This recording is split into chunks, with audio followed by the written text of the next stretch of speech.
Assalamu alaikum wa rahmatullahi wa barakatuh, mtazamaji na msikilizaji wa Ncha Kali Podcast. Karibu sana kwenye Ncha Kali Podcast, msimu maalum wa mwezi mtukufu wa Ramadhani. Ikiwa ni siku nyingine tunakutana hapa kwa ajili ya kuangazia hatua za mabadiliko za wageni ambao tunawaalika. Mimi naitwa Rajab Msami. Nikukumbushe tu hii ni Ncha Kali Podcast. Zipo episode nyingi za podcast ambazo tumekwisha kuzifanya. Kama utakwenda kuzifuatilia, tunaamini moja kwa moja kuna mengi sana ya kujifunza. Yapo mengi mno ambayo utakuwa umetoka nayo kwa kufuatilia tu podcast ambazo tumekwisha kuzifanya. Kama unapenda kufanya hivyo kwa kusikiliza, basi unaweza kutupata katika platforms zote za podcasts, Google Podcasts, Spotify, kote utatupata kama AD+ Swahili. Lakini kama ungependa kufanya hivyo kwa kutazama YouTube channel yetu, inakuwa na jina hilo hilo la AD+ Swahili. Kisha una subscribe channel hiyo na una click hapo kwenye kengele ili uweze kuwa wa kwanza kupokea taarifa kila tutakapo upload episode mpya ya Ncha Kali Podcast. Lakini katika msimu huu wa mwezi mtukufu wa Ramadhani, hakikisha kila siku muda na wakati kama leo unakuwa mbele ya runinga yako, tune kituo chako bora cha televisheni Africa TV2. Utaweza kufuatilia mazungumzo na episodes nyingi sana za Ncha Kali Podcast. Jana tulikuwa naye ndugu yetu brother Yunus Mustafa, ambaye tuliweza kuzungumza naye kuhusiana na safari simulizi za hatua za mabadiliko yake. Ndugu yetu hakuzaliwa katika Uislamu. Yeye Allah alimuongoza kupitia kwa ndugu yetu katika Uislamu, ambaye alikuwa ni mume wa bosi wake. Alitueleza jana bosi wake alikuwa anaitwa Ukhti Zahra. Baada ya kuslimu, yule bwana akafanya jitihada za kumtafutia walimu waanze kumfundisha dini ili aweze kuitambua dini yake. Kuna mengi sana yapo katika simulizi hizi za hatua zake za mabadiliko. Tuliishia hapo. Kuna mengi ya kuzungumza naye. Leo pia tuko naye hapa kwa ajili ya kuweza kumalizia kuziangazia hatua za simulizi za mabadiliko yake. Nikusihi sana uendelee kuwa nasi ili tuweze kufahamu ndugu yetu aliweza kupita katika hatua gani mpaka kufikia hivi leo ambapo tuko naye, tunaweza kufanya mazungumzo haya tukiwa naye Yunus katika hali ambayo unamuona. Ukimtazama tu shakhsia yake, muonekano wake unakuonyesha kwamba huyu ni Muislamu, lakini mwenyewe amekiri kwamba alikuwa akiuchukia sana Uislamu. Brother Yunus, Assalamu alaikum. Alaikum salaam wa Karibu sana ndugu yangu. Jana tuliishia pale tulipoishia, leo tumekutana tena, roho ziko hai inshallah, na alhamdulillah tunakutana tena tuweze kuangazia pale ambapo tuliishia jana. Tuliishia kwamba uliletewa ustadhi ambao wengine walikuwa wanakufuata ofisini kabisa kwa ajili ya kufundisha, na ukadiriki kumwambia mmoja kati ya ustadhi kwamba ikiwezekana akuadhibu, kwa sababu lengo lako ni kuijua dini ya Allah, kumjua Mola wako ili uweze kumwabudu katika hali ya kwamba unamjua. Naam. Baada ya hapo ule ustadhi kutokana na mazingira aliniambia hapana, utafahamu inshallah. Ila kuwa na juhudi na kila kitu kitakuwa sawa.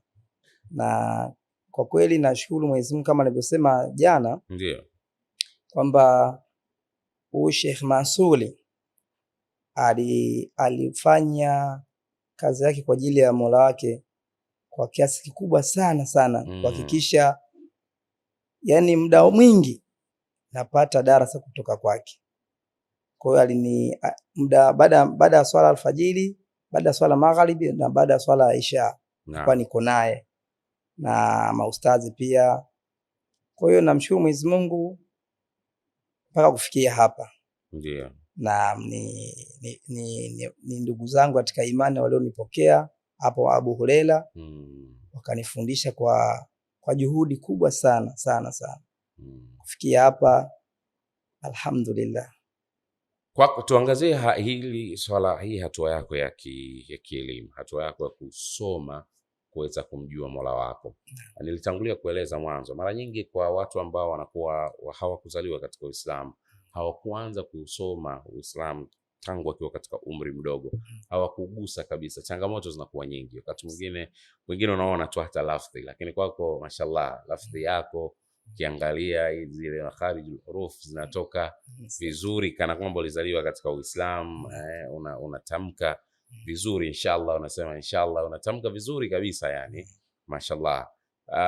Wengine unakuta inakuwa changamoto kubwa sana, yani mtu akitazama maandishi yenyewe lugha ya Kiarabu hofu inaanza pale. Kwako wewe kukutana na hii hofu, na kama ulikutana nao uliwezaje kuepuka mpaka ukafanikiwa? Ni kweli kabisa. Mimi binafsi wakati nimepelekwa nani hapo msikiti Abu Huraira, kwanza nilikuwa na ile hamu ya kujua kwanza. Yani ile hamu ya kujua. Wewe mwenyewe ulikuwa mimi mwenyewe. Hamasa ilikuwa kwanza nijue hii dini. Alafu pia nilikuwa nikisikia mtu akiswalisha vile. Pale kulikuwa kuna wanaita wamehifadhi mahafiz. Kulikuwa kuna vijana pale wa mashallah. Kwa hiyo ile hali ilikuwa ikinifanya, japo kuna herufi zilikuwa kinasumbua kama ra na ile si ghaini ile ilikuwa, lakini hawakuchoka maustazi kwa namna vile walivyokuwa na hawakuchoka kunitamkisha. Kwa hiyo nilikuwa nikifanya, yani nilikuwa nikifanya, ilikuwa ni kazi yangu ni hiyo. Ni hiyo kutoka dukani kusoma. Kutoka kusoma, yani alfajiri darasani, dukani, kuswali darasani. Maisha yangu yalikuwa hayo. Ulislimu mwaka gani? Nimeslimu mwaka 2013 kwenda 14. 13 kwenda 14, takriban miaka 12 sasa hivi nafikiri. Kwa sababu 14 mpaka 24 na inakwenda 26, miaka 13, 12, 11 hivi tangu umeslimu. Umeuishi Uislamu kwa miaka 10, 11 umeuishi Uislamu, mashallah. Ilikuwa ni dini ambayo unaichukia sana kama ulivyotangulia kutueleza, kwa namna ambavyo uliifahamu. Umeuishi Uislamu sasa. Tofauti ya kile ulichokuwa unakisikia na hichi unachokiona sasa hivi ipoje? Yani kuna muda inafika mahala, yani naona kama nilichelewa kuingia katika Uislamu. Na Uislamu ni neema kubwa sana sana, na niseme tu mpaka sasa hivi napozungumza hivi, mtu ambaye amebaki katika Uislamu katika upande wa pili, babangu mzazi alhamdulillah nimeshamsilimisha, alhamdulillah, na mdogo wangu pia wa kike nimemsilimisha pia. Yupi sasa yule ambaye mama alifanya jitihada? Wa kike. Yupo wa kike ambaye nilipata bahati ya kukaa naye, nikaa nimemsilimisha. Wacha yule ambaye unasema mama alikuwa anafanya jitihada, wewe na yeye mfanye masomo. Yule alisomeshwa kabisa hapo Sinza kanisani. Yeye mpaka sasa hivi ni katekista wanaita. Lakini familia sisi tuko watoto 7 kwa baba. Katika 7 nimewasilimisha watu 3 ambao babangu, dadangu mimi na mdogo wangu. Lakini dadangu ambaye mimi namfuata, yeye alilitadi tena. Alislimu alafu akalitadi. Nimemsilimisha akalitadi. Okay, ambao kwa uzoefu wako unaona nini kilimfanya karitadi?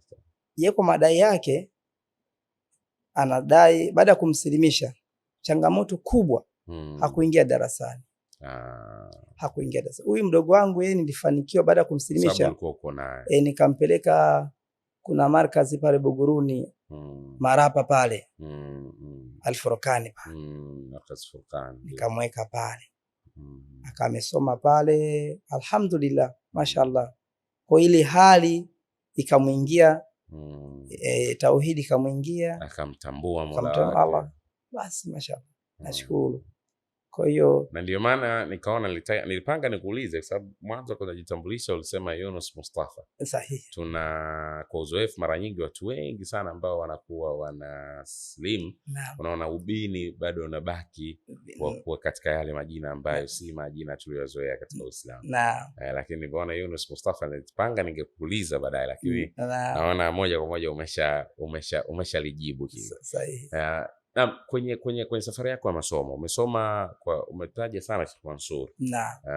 Umemtaja sana Sheikh Mansour. Safari yako ya masomo ilikomea pale Tabata au baadaye uliendelea na jitihada? Na tunafahamu kusoma miongoni mwa mambo ambayo principle yake tunasema hayaishi, ni lifetime. Ni pamoja na kusoma. Kusoma ni jambo ambalo haliishi. Kwa hiyo vipi, bado unasoma, lakini pale ambapo kwa Sheikh Mansur ndipo sehemu pekee ambayo ulibaki ukisoma, au uliendelea? Safari yako ya kimasomo imekuwaje mpaka hivi sasa hivi ambavyo tunazungumza, kutokea pale kwa kina Sheikh Mansur? Na kwa safari yangu ya masomo sikuendelea tena pale kwa Sheikh Mansur.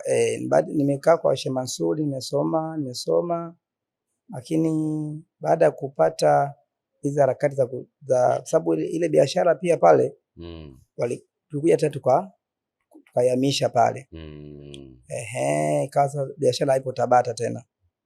Kwa hiyo katika harakati za utafutaji pia, kwa hiyo kwenye kusoma pale kwa Mansuri nakuwa naenda siku moja. Ila sehemu zingine nasoma. Nasoma, na kama ikitokea kuna mahadhara, kuna darasa sehemu fulani nahudhuria, japo sasa hivi sio kama mwanzo. Lakini jitihada zinazo. Nasoma mashallah. Na maeneo nje kwa Sheikh Mansur unasoma wapi na?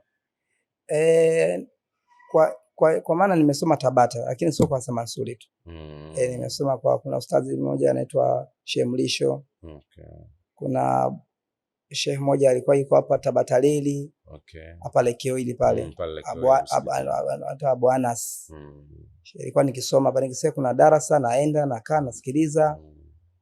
Na nimekuwa nikizunguka ukigusa hiyo. Lakini sijaenda markaz kama markaz kabisa kusema nisome. Sijapata hiyo. Sawa. Umefanikiwa kumslimisha mzee wako. Tuangazie hili. Mzazi ambaye hakuwa katika Uislamu alikupata wewe mtoto wake katika hali ambayo haukuwa katika Uislamu. Wewe ukatangulia kutoka kwenye dini uliyokuwepo ukaingia kwenye Uislamu. Kwako mazingira ya kumslimisha mzee wako yalikuwaje? Of course nafahamu uongofu unatoka kwa Allah. Lakini wewe ulikuwa ni sababu. Dawa yako kwake ulifikishaje? Ulikuwa yani nataka kupata picha ule ulinganiaji kwa sababu mtu mwingine anaweza kafikiria ile wewe mtoto wangu wewe nakuzaa unakuwa na kuona leo nataka uniambie nini mimi. Kwa upande wako ilikuwaje? Na wakati nasoma kwa Sheikh Mansur nilikuwa nikisikia mawaidha darasa kwamba sisi watoto inabidi tuwafanyie ihsani wazazi. Kwa hiyo na ile ihsani nimekuwa nikifanya kadri Allah anavyonijalia, hasa kwa mamangu na mzee wangu. Hata mama kile kinyongo akaja kuona huyu bwana mbona kama mashallah. Kwa hiyo ile hali ikaondoka kwa mzazi wangu wa upande wa kike. Kwa upande wa baba nakumbuka 2015 kwanza ni wakati nawaambia nataka baada ya kusilimu sasa vile sasa siwezi kukaa bila familia bila mke. Sasa mama pia akasema haiwezekani, inabidi urudi nyumbani huku. Uje kuoa nyumbani. Sasa pia tukapishana tena hapo. Muda huu namwambia nishampata mtu. Umeona, na huyu mtu baada katika harakati za kutafuta ndio Sheikh Mansuri ilimshirikisha swala hili. Basi akaniambia sawa. Katika huyu mtu nilikuwa nimempata na yeye historia yake ni kama ya kwangu. Ndio. Kwa hiyo pia ili na yenyewe niliona sasa huyu ndo tunaweza tukaendana vizuri sana katika ile. Kwa hiyo wakati wanakuja wazazi wangu ndipo nilipotumia kipindi hiki ilikuwa kama wiki au siku 5 kukaa na babangu na mamangu, lakini katika wote babangu ndio alinikubalia swala hilo. Akasema sawa, ila mamangu yeye mpaka narudi mpaka leo ninapozungumza amekataa kabisa. Naendelea kumwombea dua lakini babangu yeye ni Muislamu tena swala 5. Na ulivyo, na haikuwa ngumu kabisa? Haikuwa ngumu kabisa kwa upande wa babangu mimi, haikuwa ngumu kabisa. Yaani Mwenyezi Mungu alinifanyia wepesi kwa upande wa mzazi wangu wa kiume. Muombe Allah ajalie mama yetu na ndo dua zangu namuombea mamangu. Okay, tumuombe Allah. Sisi mimi binafsi na niombe watazamaji pia wawe ni wenye kuitikia dua hii. Tumuombe Allah ajalie mama yetu na aingie kwenye haki, aingie katika Uislamu. Allah ndio mjuzi na yeye ndiye anayeongoa mtakaye. Tumuombe Allah alifanye hilo. Amin. Baba ameslimu. Sawa. Umefanikiwa kuslimisha watu wangapi ukiachana na baba? Ulisema baba, mdogo wako ambaye alislimu na akaritadi, na dada yako ndo aliritadi, na yupo mdogo wako mwingine ambaye yeye umebaki naye. Kuna mtu mwingine ambaye ulifanikiwa kufanya da'wa ikaingia? Baada ya hapo ni kama baadhi ya wadogo zangu sasa hivi ni mama aliwaambia msimfikie, yani wasifike kwangu kabisa. Juzi kati ndo nimemsilimisha mtoto wa dadangu kabisa. Mashallah. Alikuja nyumbani, tumeishi vizuri, yeye mwenyewe akanitamkia, mjomba nataka kuwa Muislamu. Kweli umewafahamisha wazazi wako? Mama ana shida. Na kweli dadangu akaniambia hamna shida. Basi nikamsilimisha yule binti, mtoto wa dadangu, mtoto wa Mariam. Kwa upande wa wadogo zangu kabisa damu, wengine hawafiki nyumbani, anakiogopa kwamba nitawasilimisha. Ogopa wataathirika na ile dawa. Sister Zahra na mumewe sasa hivi wako Zanzibar? Naam, wapo Zanzibar, isipokuwa dada Zahra yuko Dar es Salaam. Nimekutana naye juzi, ni ndugu sasa hivi. Sasa imeshakuwa ndugu sasa. Ila mume wake wakati nimesilimu, ilipita mwaka nakumbuka, nikamfuata, nataka nioe. Okay. Alifurahi sana. Akanambia nitafute ninayempenda, kila kitu nimwachie yeye yule bwana. Mashaallah. Lakini Mwenyezi Mungu ndo anajua zaidi. Yule bwana nimeongea naye mimi, nakumbuka ilikuwa siku ya Alhamisi, Ijumaa kuamkia Jumamosi nimeenda kufungua biashara yake, nikapokea simu kwamba yule bwana amefariki. Allah. Amen. Kwa hiyo namwombea Mwenyezi Mungu huko alipo, amsamehe makosa yake. Amen. Kwa hiyo alifariki yule bwana 2014. 2014. Na kwa nimeendelea kuwa na umemgusia tu kuhusu jambo la ndoa na kukupa ile ahadi. Na tulizungumza, akaniambia vipi, barua wamekujibu? Kaambia barua ameniambia watanijibu siku 2 hizi. Haikupita muda akawa amefariki. Ghafla mauti. Ghafla tu aliumwa ghafla usiku tu. Allah amrahamu. Amin. Allah amrahamu. Amin. Brother Yunus, wewe umeweza kusikia Uislamu kabla hujawa Muislamu, lakini Allah kwa kuwafikisha akakujalia ukaingia kwenye Uislamu. Kuna watu wamezaliwa kwenye Uislamu, lakini kwa bahati mbaya hawaithamini ile neema ambayo wao wamezaliwa nayo. Na mara nyingi ikitokea mtu hathamini kitu, tatizo kubwa linaanzia kwamba kwa sababu hakijui. Sahihi. Yani huwezi ukathamini usichokijua.